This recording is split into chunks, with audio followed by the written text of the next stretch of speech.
जय हिंद साथियों, good evening, नमस्कार। मैं सुशील सर एक बार फिर से आप सभी का अपने यूट्यूब चैनल में हार्दिक स्वागत करता हूं। और प्यारे बच्चों, हम लोग कक्षा 9वीं का गणित इसमें पढ़ रहे हैं और मैं आपको बता दूं कि प्रत्येक एक दिन के बाद हमारा वीडियो कंटिन्यू आता है इस चैनल पर। अगर आप हमारे चैनल से कंटिन्यू बने रहते हैं तो आपको निसंदेह इसमें फ़ायदा होने वाला है।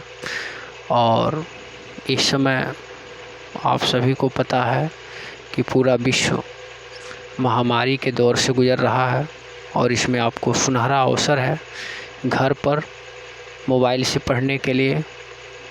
इसमें आपका कोई शुल्क नहीं लग रहा है, सिर्फ आप हमारे चैनल से जुड़ जाइए और डेली जो मैं वीडियो अपलोड कर रहा हूँ उसे आप कंटिन्यू देखते रहें। जल्द ही हम लोग 1 से 2 महीने के अंदर पूरा सिलेबस ख़त्म कर देंगे। तो आइए शुरू करते हैं। इसी क्रम में हम लोग एक्सरसाइज 1A, 1B, 1C अध्ययन कर चुके हैं। आज हम लोग एक्सरसाइज 1D पढ़ने वाले हैं। तो प्यारे बच्चों, आपको स्क्रीन पर क्वेश्चन दिख रहा होगा। पहला जो क्वेश्चन है वो ये बोल रहा है कि ये जो सभी संख्याएं दिख रही हैं आपको स्क्रीन पे, -7, -4, -7, मॉड में -4, -3, -4, -1, -2, इन सभी संख्याओं के बीच की हमें दूरी ज्ञात करना है। तो बहुत सिंपल सा है दूरी ज्ञात करना। तो प्यारे बच्चों, ये पहला क्वेश्चन रहा। हमने यहाँ पे क्या किया है, 4 है, माइनस उसमें से कर लिया है और माइनस का 7, तो ये माइनस और ये माइनस प्लस हो गया, जुड़ करके 11 हो गया। तो ये हमारा आंसर हो जाता है। आपको पता होना चाहिए कि मॉड में कोई भी संख्या हो या -7 हो या 7 हो, बाहर जब निकलेगा तो प्लस में ही उसका वैल्यू रहेगा और ये माइनस और ये माइनस मिलके प्लस हो गया और इस तरीके से हमारा आंसर 14 आ गया। ये माइनस और ये माइनस प्लस हो गया और ये 7 हो गया। ये माइनस और ये माइनस वहाँ -1 + 2, तो 2 में से 1 जैसे घटाएंगे आपका आंसर 1 आएगा। तो इस तरीके से ये क्वेश्चन आप सॉल्व कर लेंगे। तो क्वेश्चन 2 का हम लोग फर्स्ट पार्ट देखते हैं। आप यहाँ पे देख रहे हैं क्वेश्चन स्क्रीन पे आपको दिख रहा है। इसे हमें क्या करना है, संख्या रेखा पर प्रदर्शित करना है। तो आइए हम लोग देखते हैं ये क्वेश्चन कैसे सॉल्व होता है। प्यारे बच्चों, मैं आपको बता दूं, पहला क्वेश्चन, अगर कोई भी वैल्यू मॉड के अंदर है तो उसके 2 रिजल्ट आते हैं।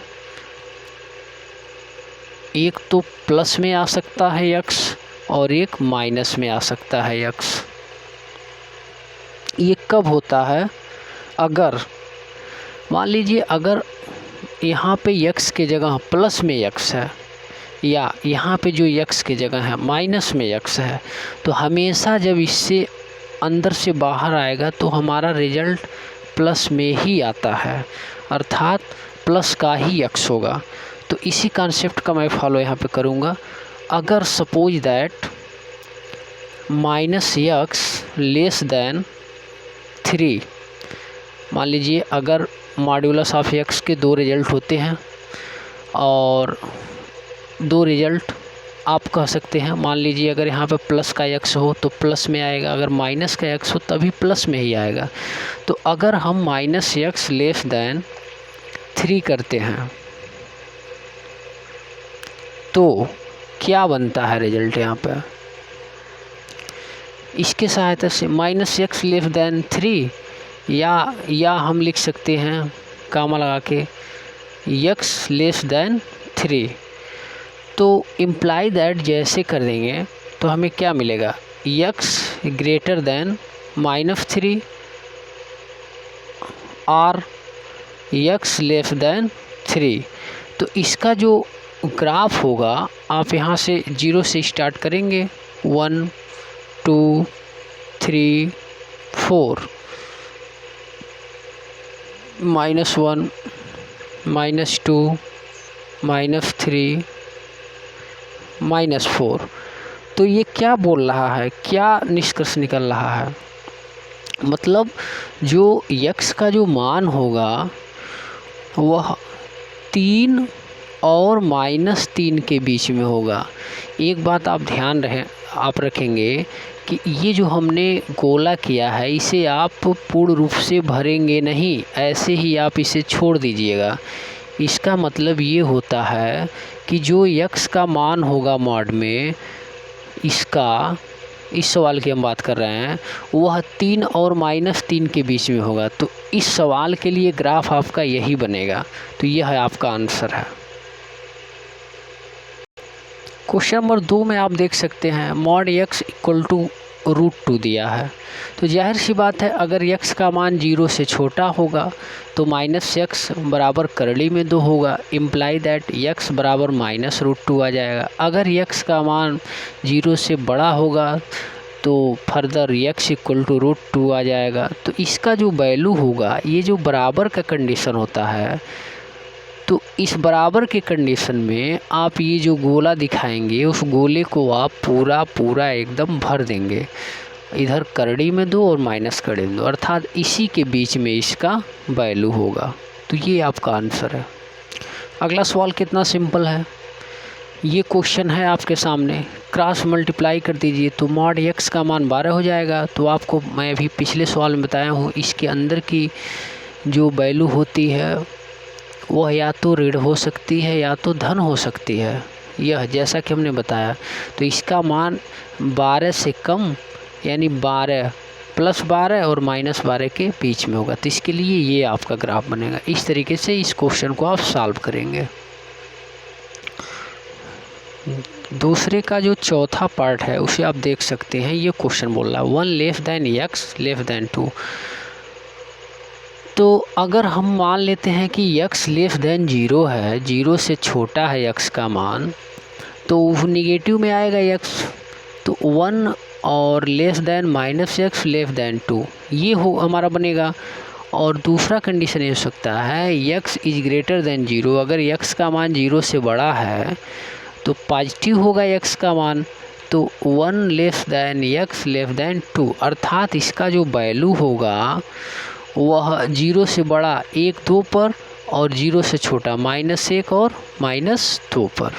तो यहाँ से हम देखते हैं तो -1 -2 रिजल्ट मिलेगा, और यहाँ से देखते हैं तो 1 और 2 रिजल्ट मिलेगा। तो इस तरीके से इसका ग्राफ बनेगा। इसे आप फिलअप नहीं करेंगे, इसी तरीके से सवाल लगेगा। ये जो क्वेश्चन नंबर 3 आपका था, इस क्वेश्चन नंबर 3 में आपको सिंबल का प्रयोग करना था। कहाँ पे बराबर लगेगा, कहाँ पे ग्रेटर, कहाँ पर लेस देन, ये हमें देखना था इस क्वेश्चन में। तो हम लोग देख लेते हैं, बहुत ईजी है। आप देख सकते हैं इसे इस प्रकार से लिख दिया है। तो यहाँ पे बराबर का सिंबल जाहिर सी बात है लगेगा, अलग अलग उसको कर दिया है ब्रैकेट से। इसका मान बड़ा होगा, ये माइनस माइनस प्लस मॉड में 11 हो जाएगा, और ये उससे छोटा ही होगा, क्योंकि आपको पता है अंदर माइनस रहे या प्लस रहे, बाहर निकलेगा तो प्लस का ही होगा। तो ये -3 बाहर निकलेगा तो +3 बन के निकलेगा। तो 8 में से 3 जब घटेगा तो ये मॉड में 5 आएगा, जबकि इधर आपका ये 11 आ जा रहा है। तो ये ग्रेटर है, ये -11 है, और यहाँ पर आप देख रहे हैं -9, तो बाहर आएगा तो 9, और ये -3 घटेगा तो 6 आएगा। तो ये बड़ा है, यहाँ भी ग्रेटर का। तो इस तरीके से आप इसे लगा लेंगे। प्यारे बच्चों, जो क्वेश्चन नंबर 4 है वो बोला करड़ी में 2 और करड़ी में 3 के बीच 2 अपरिमेय संख्याएं बताइए। तो इसके लिए हम लोग क्या कर सकते हैं, सीधा सीधा आपको मैंने पीछे पढ़ाया अपरिमेय संख्याएं क्या होती हैं। जो अशांत अनावर्ती हो वो अपरिमेय संख्याएं होती हैं। तो इस तरीके से हम लोग लिख सकते हैं कि करड़ी में 2 < √2.1 <√2.2 <3 √3। तो ये करड़ी में 3 और करड़ी में 2 के बीच 2 अपरिमेय ये संख्याएं हैं। तो इसे आप लगा लीजिए।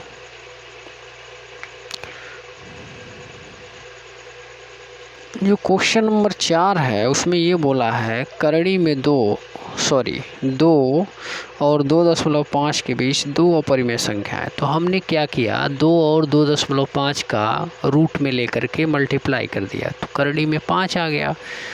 अब हमने यहाँ पे क्या किया है कि 2 और 2.5 के बीच में जो रूट 5 है, अब उसको आगे बढ़ाया तो ये तो हमें फर्स्ट जो है अपरिमेय संख्या मिला है। अब इसको और इसको हमने देखा तो एक बार पुनः उस दोनों संख्या को रूट में लेकर के मल्टीप्लाई कर लिया, तो 2 गुणे यहाँ से रूट हटा है अंदर, तो इस पर 1/2 आ गया है, और ये वाला रूट हटा है तो यहाँ 1/2 आ गया। अब इसका इस पर गुणा और इसमें गुणा हो गया है, तो ये मिल गया है। एक और तरीका आपको लगाने का, आपका क्वेश्चन क्या बोला है, 2 व 2.5 के बीच, तो आप इतना अपरिमेय संख्या लिख सकते हैं, उसकी कोई सीमा नहीं है। मैंने आपको पीछे बताया है 2.01 ये भी तो एक अपरिमेय संख्या है, अनंत आप लिख सकते हैं, 2 से ऊपर और 2.5 के नीचे। अगला जो परिमेय संख्या है हम इस प्रकार से लिख सकते हैं 2.41200412000412 इस प्रकार से अनंत सीरीज हो सकती है। कहने का मतलब ये है कि अगर कोई भी संख्या अशांत और अनावर्ती हो, अशांत देख रहे हैं आप, ये समाप्त नहीं हो रहा है इसलिए अशांत है, अनावर्ती मतलब अलग अलग नंबर बार बार रिपीट हो रहा है, तो इस तरीके से 2 और 2.5 के बीच चूँकि 2 ही अपरिमेय संख्या का, तो हमने 2 ही बताया। इस तरीके से आप असंख्य अपरिमेय संख्याएं ज्ञात कर सकते हैं, तो इस तरीके से आप इसे लगाएंगे। प्यारे बच्चों, क्वेश्चन नंबर जो 6 बोला है वो 6 1 और 2 के बीच एक अपरिमेय संख्या, तो दोनों का रूट में लेकर के मल्टीप्लाई कर दिया, इस करड़ी में 2, इसका आंसर हो गया। लेकिन 7 जो क्वेश्चन है ये बोल रहा है कि इसे सॉल्व करने पे परिमेय आएगा को अपरिमेय आएगा। तो देखिए हमने इसे सॉल्व किया, रूट का स्क्वायर 2, इसका स्क्वायर 4, जोड़ करके ऐड कर दिया तो ये आ गया ए स्क्वायर धन बी स्क्वायर धन 2ab का हमने यहाँ फार्मूला लगाया, तो यह जो आ रहा है अपरिमेय है। इसको आप पढ़े होंगे a + b a - b क्या होता है, a square minus B square, ये फार्मूला आपको याद होगा। अगर एक क्वेश्चन में a + b रहे और अगले में a - b रहे तो रिजल्ट क्या आता है, a square minus B square. इसी फार्मूले का हमने यहाँ पे इस्तेमाल किया है, तो ये हमारा बना है। इस सवाल का हमने प्रसार किया तो इसका वर्ग √2 का वर्ग 2, √3 का वर्ग 3 और प्लस 2ab, a स्क्वायर धन b स्क्वायर धन 2ab, वही फार्मूला हमने इसके भी एक अपरिमेय आ गया, ये परिमेय है। इसको हमने सॉल्व किया तो आप देख रहे हैं a धन b और a - b के फॉर्म में है, तो a square minus B square के जैसा लिख दिया। ये देख रहे हैं a - b और a + b, ये और ये एक जैसा है, तो इसका हमने यहाँ सूत्र लगा दिया a square minus B square का, तो इसका स्क्वायर 9, इसका स्क्वायर 2 हमने यहाँ लिख दिया, इसका स्क्वायर 4, इसका स्क्वायर 3 यहाँ आ गया, घटा करके गुणा कर दिया, तो ये आपका परिमेय आ गया। तो इस तरीके से इसे भी आप लगा। तो क्वेश्चन नंबर 8 जो है वो ये बोल रहा है, नीचे दिए गए कथन सत्य है असत्य है, कारण के साथ अपने उत्तर को दीजिए। पहला क्वेश्चन है, प्रत्येक अपरिमेय संख्या एक वास्तविक संख्या होती है, तो यह कथन सत्य है क्योंकि अपरिमेय और परिमेय संख्याएं मिल करके ही वास्तविक संख्याएं बनती हैं, अतः प्रत्येक अपरिमेय संख्या वास्तविक संख्या होती है। ये कथन बिल्कुल सत्य है, तो इसे हमने क्या कर दिया, सत्य कर दिया। दूसरा क्वेश्चन ये बोल रहा है, संख्या रेखा का प्रत्येक बिंदु करड़ी में m के रूप का होता है, जहाँ करड़ी में m एक प्राकृतिक संख्या है, तो इसका जो जवाब होगा ये असत्य है, क्योंकि संख्या रेखा पर सभी वास्तविक संख्याएं निरूपित की जा सकती हैं, जहाँ m एक प्राकृतिक संख्या है, तो इसका कथन क्या होगा, ये असत्य होगा। तीसरा इसमें जो दिया है वो ये बोला, प्रत्येक वास्तविक संख्या अपरिमेय संख्या होती है, तो ये बिल्कुल असत्य है, क्योंकि सभी वास्तविक संख्या अपरिमेय संख्या नहीं हो सकती है। मैं आपको कारण बता रहा हूँ। मान लीजिए ये करड़ी में 2, ये वास्तविक संख्या है, रियल नंबर, लेकिन ये अपरिमेय है, लेकिन अगर हम इसका बात करें तब तो ये परिमेय आएगा, तो इसीलिए यहाँ पे जो फैक्ट बन रहा है वो असत्य का बन रहा है। बढ़ते हैं अगले क्वेश्चन पर। क्वेश्चन नंबर 9 जो दिया है वो ये बोला, क्या सभी धनात्मक पूर्णांक का वर्गमूल अपरिमेय होता है, तो कहाँ सभी का अपरिमेय होता है धनात्मक पूर्णांक। मान लीजिए करड़ी में 4 है, तो इसका क्या होगा, 2 होगा। लेकिन अगर हम बात करें करड़ी में 9 का तो उसका क्या होगा, वो 3 होगा। तो यहाँ पर क्या है, ये परिमेय है, ये भी परिमेय है। प्यारे बच्चों क्वेश्चन नंबर 10 जो है वो क्वेश्चन नंबर 10 इम्पोर्टेंट कर लीजिएगा कि ये बोला दिखाइए कि संख्या रेखा पर करड़ी में 5 को किस प्रकार निरूपित किया जा सकता है। तो आप पढ़े होंगे पाइथागोरस का जो प्रमेय होता है वह, अगर हम एक त्रिभुज बनाते हैं, मान लीजिए ये त्रिभुज हमारा PQR है, तो इस त्रिभुज PQR में हम लोग यहाँ पे क्या देख रहे हैं, ये जो PQ है कर्ण है और ये QR लंब होता है और ये PQ क्या है, आधार है और ये PR है कर्ण है। तो कर्ण जो होता है वो लंब का स्क्वायर प्लस आधार का स्क्वायर होता है। तो अगर हमें 5 को दर्शाना है तो आधार पे हमने 2 मात्रक ले लिया, 1 2 O से A तक, और जो लंब का काम कर रहा है लंब पे हमने AB 1 मात्रक ले लिया। तो इसको जब मिलाएंगे तो 2 का स्क्वायर और 1 का स्क्वायर आप देख सकते हैं रूट में OB का जो मान आएगा वो रूट में 5 निकल के आएगा। अब यह OB जो है उतना का हम लोग चाप ले करके, मीन्स जो है इतनी दूरी प्रकार में ले करके एक चाप यहाँ पे घुमाते हैं तो यह रेखा पर C पर आकर के काटता है। तो यही OC जो है यही करड़ी में 5 को दर्शाता है और इसका मान आपको पता है 2.236 होता है। तो इस तरीके से आपको ये सवाल लगाना है। अगर क्वेश्चन नंबर 11 की बात करें, इसका जो फर्स्ट क्वेश्चन है, इस सब को संख्या रेखा पे हमें प्रदर्शित करना है और x का मान भी यहाँ पे ज्ञात करना है। तो हम लोग सबसे पहले ये देख रहे हैं इसका मान 3 से बड़ा है। तो अगर 3 से बड़ा है तो x माइनस 5 ग्रेटर दैन 3, तो x ग्रेटर दैन कितना होगा, 8 होगा। x ग्रेटर दैन 8, तो x का जो मान होगा 0 से कहाँ तक होगा, 8 तक होगा। ये आपका जो है ग्राफ बनेगा। यहाँ पर 1 2 पॉइंट आप लिख सकते हैं, 3 4 5 6 7 और 8 इस तरीके से लिख दीजिए। तो इसके लिए ये ग्राफ बन गया। अगर बात करें दूसरे क्वेश्चन का तो इसमें बोला है x माइनस 5 लेस दैन 3, तो आपका क्या होगा, x लेस दैन, ये उधर जाएगा तो कितना होगा 8। तो इसके लिए आप 0 से इधर आप ग्राफ खींचेंगे 8 तक, 1 2 3 ऐसे मान लीजिए यहाँ पर क्या होगा 8, ये भर दीजिएगा इधर। तो ये इसके लिए हो गया। तीसरा क्वेश्चन आपका x माइनस 5 बराबर आपका 3 होगा। तो x बराबर कितना होगा 8, तो x बराबर 8। तो 0 से स्टार्ट करके 8 तक आप इसका मान यहाँ पर कर दीजिएगा।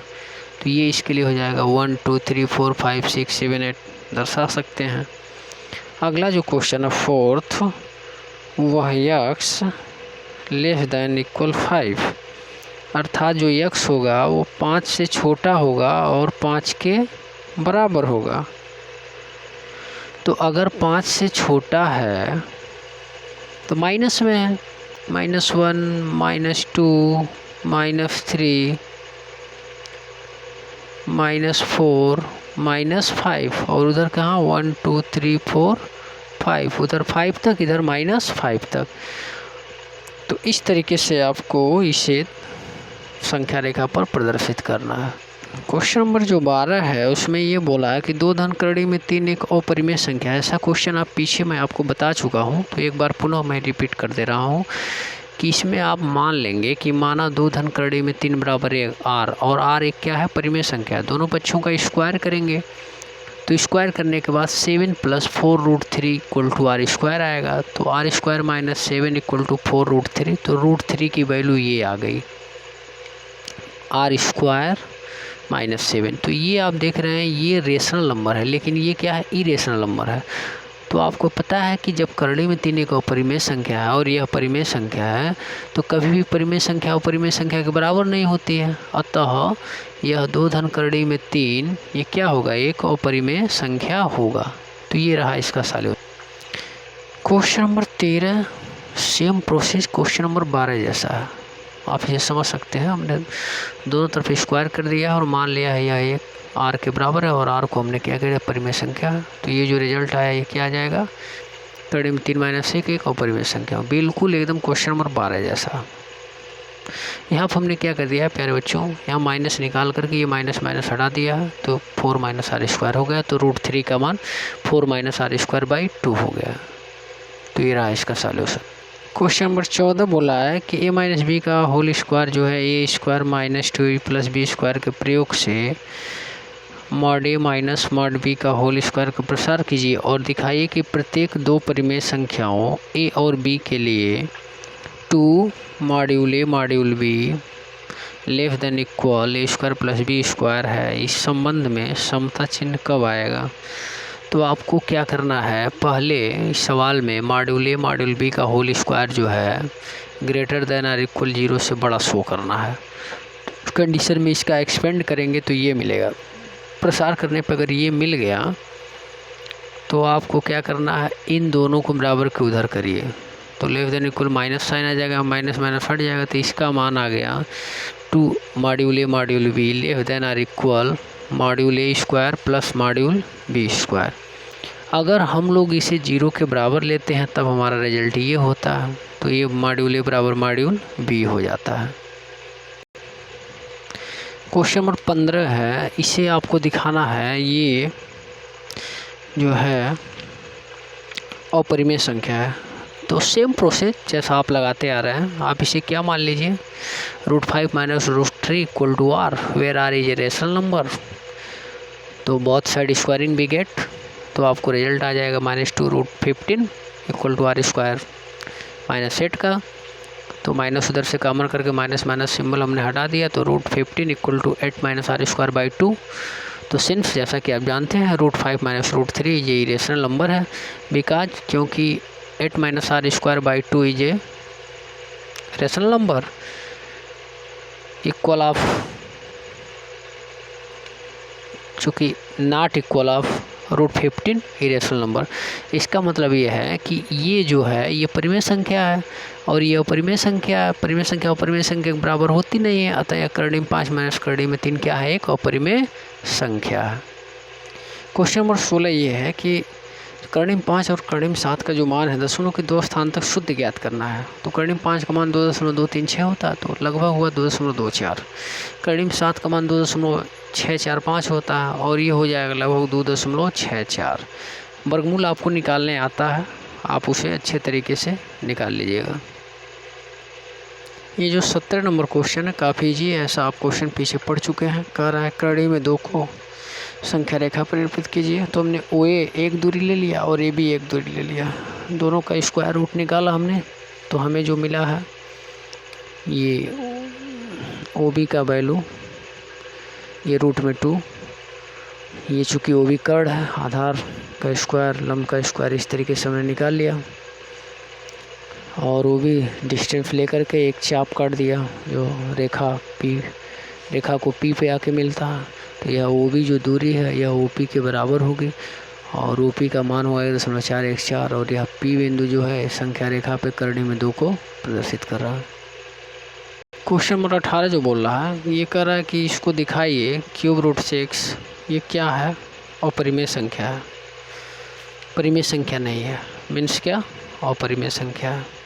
तो हमने इसे एक परिमेय संख्या के बराबर मान लिया, रूट से बाहर निकला 1/3 आ गया 6 पे और यह P/Q के बराबर हमने दिखा दिया। P/Q क्या है, एक रेशनल नंबर है। तो 6 जो है P/Q का होल क्यू के बराबर हो गया। तो 6 बराबर हो गया P/Q अपन Q² इंटू Q के। 3 पावर में से 2 पावर अलग एक अलग, इसके Q² हो गया, ये पूर्णांक बन गया। PQ/Q ये पूर्णांक नहीं है, फ्रैक्शन में इसका वैल्यू है, तो यह अपरिमेय है और यह परिमेय है। तो अपरिमेय संख्या परिमेय संख्या के बराबर होती नहीं है। तो 6 की स्क्वायर एक पूर्णांक है और PQ/Q एक पूर्णांक नहीं है, तो ³ से क्या हो जाएगा, अपरिमेय संख्या होगा। तो प्यारे बच्चों ये चैप्टर फिनिश होता है यहीं पे। क्वेश्चन नंबर 19 और 20 में कोई दम नहीं है, उसे आप सॉल्व कर सकते हैं। तो कल हम लोग मिलेंगे अगले एक्सरसाइज पे और वो एक्सरसाइज होगा 1E। तो प्यारे बच्चों आपका काम है कि अगर मैं आपको मुफ्त में शिक्षा दे रहा हूँ तो आप हमारे चैनल को सब्सक्राइब कर लें और ज़्यादा से ज़्यादा इस वीडियो को लाइक करें, शेयर करें, अपने मित्रों को बताएं। यह उन बच्चों के लिए है जो ट्यूशन नहीं कर पाते हैं। घर पर बैठ कर के आप आराम से ट्यूशन पढ़ सकते हैं और इसमें आपका कोई चार्ज नहीं है सब्सक्राइब करने का। तो प्यारे बच्चों, आप इसे लाइक, शेयर और अधिक से अधिक सब्सक्राइब करें और सब्सक्राइब दूसरों से कराएं भी। तो जय हिंद।